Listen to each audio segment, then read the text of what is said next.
परमेश्वर के धन्य नाम की महिमा हो और एक नया दिन प्रभु ने हमें दिया है। हम अपने सभी श्रोता जनों के लिए भी एक हार्दिक शुभ दिन की कामना करते हुए आज का सार्थक जीवन 59 पार्ट्स में हम आए हैं और आज 59 का जो पार्ट्स है उसका शीर्षक है मरुस्थल में बहता हुआ जल।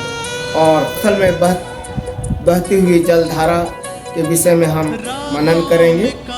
Walking with the Holi spirit every day. इस वचन को मनन करने के लिए हम लोग निकालेंगे यूहन्ना रचित सुसमाचार उसका 7वां अध्याय और उसका 37 से लेकर के 39 पद तक हम लोग मनन करेंगे। यहाँ पर इस प्रकार से लिखा है, पर्व के अंतिम दिन जो मुख्य दिन है, यीशु खड़ा हुआ और पुकार कर कहा, यदि कोई प्यासा हो तो मेरे पास आए और पिए। जो मुझ पर विश्वास करेगा, जैसा पवित्र शास्त्र में आया है, उसके हृदय में से जीवन जल की नदियां बह निकलेगी। उसने यह वचन पवित्र आत्मा के विषय में कहा, जिसे उस पर विश्वास करने वाले पाने पर थे, क्योंकि आत्मा अब तक न उतरा था, क्योंकि यीशु अब तक अपनी महिमा को न पहुंचा था। In English, now on the last great day of the day festival Jesus stood and cried out, saying, if anyone is thirsty, let him come to me. If anyone is thirsty, let him come to me and drink. He who believes in me, just as the scriptures say, rivers of living water will flow from his stomach. But he said this about the Spirit whom those who believed in him would receive. The Spirit had not yet been given because Jesus was not yet glorified. May God bless us all as we read and hear this word. प्यारे भाई, जब हम मरुस्थल की बातों को देखते हैं, मरुस्थल का मतलब होता है मरा हुआ जमीन, जहाँ पर जीवन का कोई साधन नहीं है। और ऐसे ही जगह को हम मरुस्थल कहते हैं। हमारे जीवन में भी इसी प्रकार का क्षेत्र होता है, हृदय, जहाँ पर मरा हुआ होता है, जो जीवित नहीं होता है। और इसके लिए हम जब मरुस्थल में डेजर्ट, जो सूखापन को दर्शाता है, अकेलापन को दर्शाता है, अकालपन को दर्शाता है, थकावट को दर्शाता है। आइए हम इस मानव जीवन की स्थिति के अर्थ को हम देखें। फर्स्ट, अकेलापन और खालीपन। जब चारों ओर भीड़ हो फिर भी अंदर से इंसान अकेला महसूस करे, इसी प्रकार से हमारे भी हृदय के अंदर जो अकेलापन होता है, बिना पवित्र आत्मा का, बिना परमेश्वर का संगति का, वो अकेला महसूस करते हैं। दूसरी बात, थकावट। दुनिया के संघर्ष, बीमारियों और चिंताओं के कारण आत्मिक रूप से झुलस जाना, ये थकावट है। आज भी संसार में बहुत सारे लोग अपने कर्म धर्म के कारण जो प्रगति प्राप्त करना चाहते हैं, जो मोक्ष या आनंद प्राप्त करना चाहते हैं, वो आज की स्थिति में थक चुके हैं, क्योंकि इस संसार का, इस दुनिया का जो कर्म धर्म है, वह मैले चितड़े के समान है। और इस अपने मैले चितड़े कर्म धर्म के कारण ये संसार थक चुका है। लेकिन जब हम अपने जीवन को जांचते हैं, हमें इस प्रकार से देखना चाहिए, क्या हम अपने स्वामी प्रभु यीशु मसीह का और क्या हम पवित्र आत्मा की अगुवाई के बिना हम जीवन जी रहे हैं। तीसरी बात, अकाल के विषय को देखते हैं। जब उस जगह में पानी की व्यवस्था नहीं होती है, जीवन का कोई लक्षण नहीं दिखाई देता है, वह मरा हुआ भूमि के होता है। उसी प्रकार से हमारा जीवन परमेश्वर की संगति के बिना, पवित्र आत्मा की अगुवाई के बिना मरा हुआ होता है। जब प्रार्थना और वचन में मन न लगे और जीवन नीरस लगने लगे, तो यह अकाल की परिस्थिति को दर्शाता है। फोर्थ, मरुस्थल में पानी की एक बूंद भी जीवन बचा सकती है। उसी प्रकार से पवित्र आत्मा हमारे जीवन के उसी सूखेपन के लिए परमेश्वर का उत्तर है। First, loneliness and emptiness. Being surrounded by people yet feeling empty and isolated on the inside. Weariness, burn out by life struggles, sickness, responsibilities and constant pressures, spiritually exhausted. Third, spiritual famine, a time when prayer feel dry.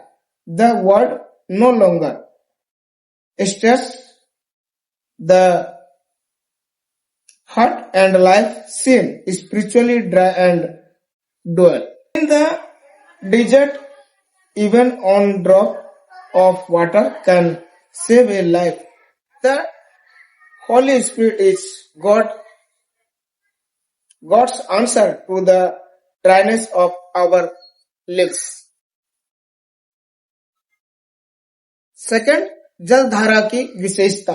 जलधारा की जो विशेषता है, हम भजन संहिता 1 अध्याय उसका मनन करते हैं, वहां पर देखते हैं वह व्यक्ति जो परमेश्वर की व्यवस्था पर रात दिन मनन करता है, ध्यान लगाए रहता है, वह व्यक्ति का जीवन बहते हुए नालियों के किनारे लगाए गए वृक्ष के समान है, जो अपने ऋतु में फलता है और उसके पत्ते कभी मुरझाते नहीं। ये है जीवन का मतलब। और वहां पर लिखा है कि ऐसे व्यक्ति जो भी कुछ करे वह उसका कार्य सफल होता है। जलधारा की विशेषता पवित्र आत्मा का कार्य के साथ तुलना किया गया है। जिस प्रकार से बहती हुई जलधारा के किनारे लगाए गए वृक्ष फलवंत होता है, उसी प्रकार से जलधारा का जल का पहला काम है, यह शुद्ध करती है। जैसे बहता पानी गंदगी को बहा ले जाता है, पवित्र आत्मा हमारे मन के कड़वेपन और पाप को धो डालता है। सेकंड, यह जीवन देती है। मरुस्थल में जहां पानी पहुंचता है वहां हरियाली आ जाती है। उसी प्रकार से पवित्र आत्मा आने पर हमारी मरी हुई उम्मीदें फिर से जी उठती है, फिर से जाग उठती है। नेक्स्ट, जलधारा, यह जो पवित्र आत्मा से तुलना किया गया, यह कभी सूखने वाली एक उस गड्ढे के समान नहीं है। यह निरंतर चलने वाली नदी के समान है। यह कोई गड्ढा नहीं जो सूख जाए, बल्कि बहती हुई नदी है जो कभी खत्म या कम नहीं होती। The nature of the rivers, the work of the Holy Spirit. First, the river gives life. Where water reaches the desert, life begins to grow. When the Holy Spirit moves, dead hopes revives and broken hearts are restored. Second, the river cleans. Just flowing water washes away dirt.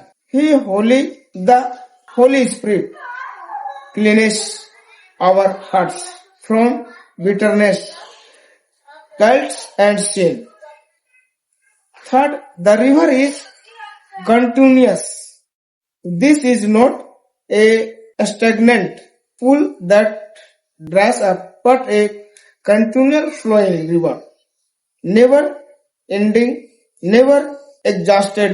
Thirdly, यह जलधारा हमारे भीतर कैसे बहेगी, इसका प्रक्रिया क्या है, हम इस बात को परमेश्वर के वचन यूहन्ना रचित सुसमाचार 7 अध्याय का 37 वचन में देखते हैं। उस वचन के आधार पर वहाँ 3 कदम को दिखाया गया है। पहली बात, प्यास। जिसे प्यास नहीं वह पानी नहीं खोजेगा, वह पानी के पास नहीं आएगा। हमें यह समझना है, क्या हम अपनी आत्मिक स्थिति के प्रति प्यासे हैं?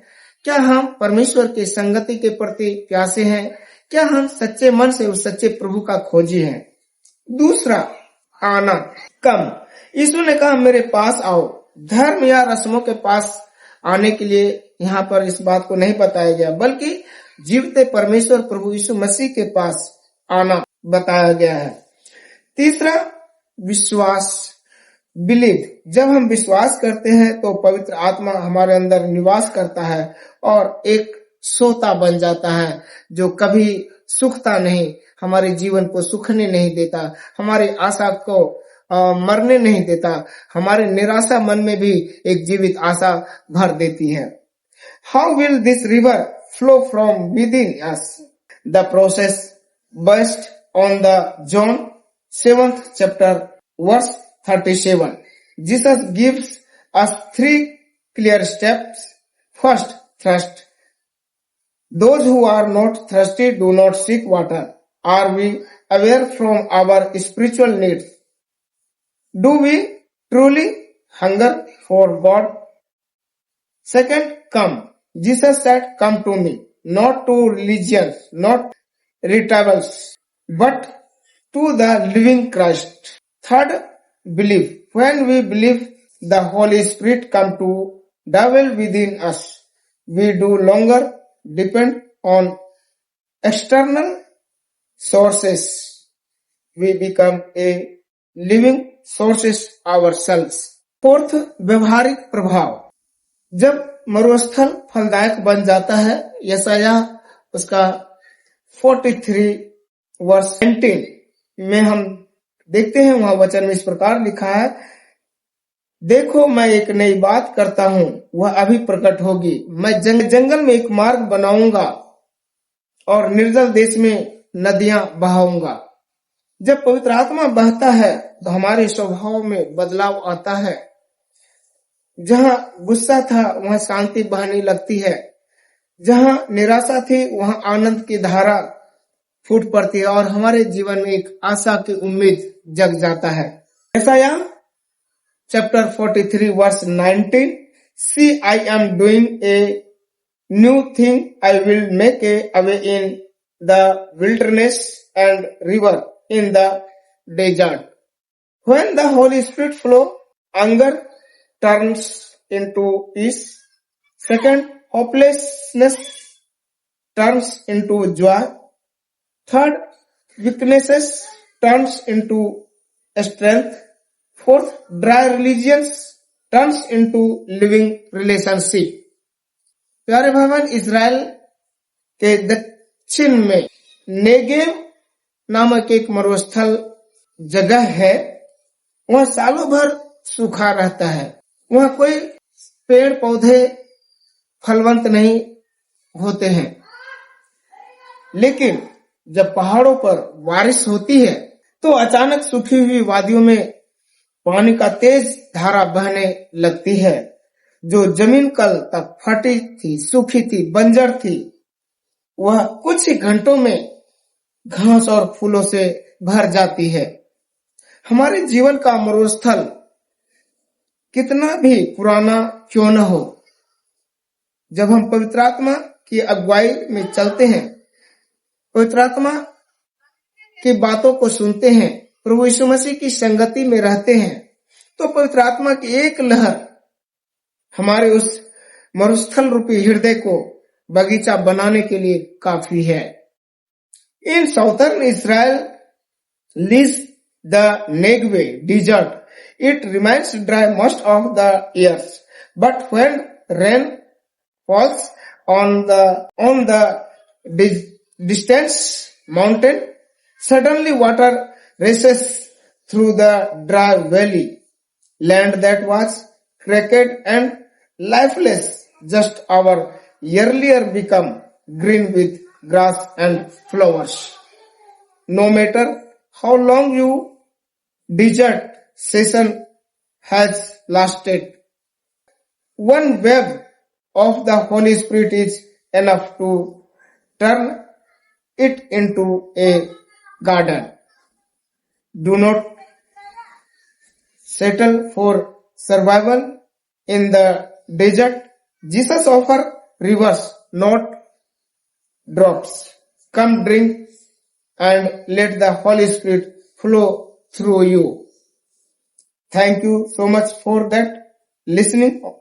If today's message blessed you, please like and Share this word with your friend and your neighbor and make an effort to become a co-worker of the Lord Jesus Christ.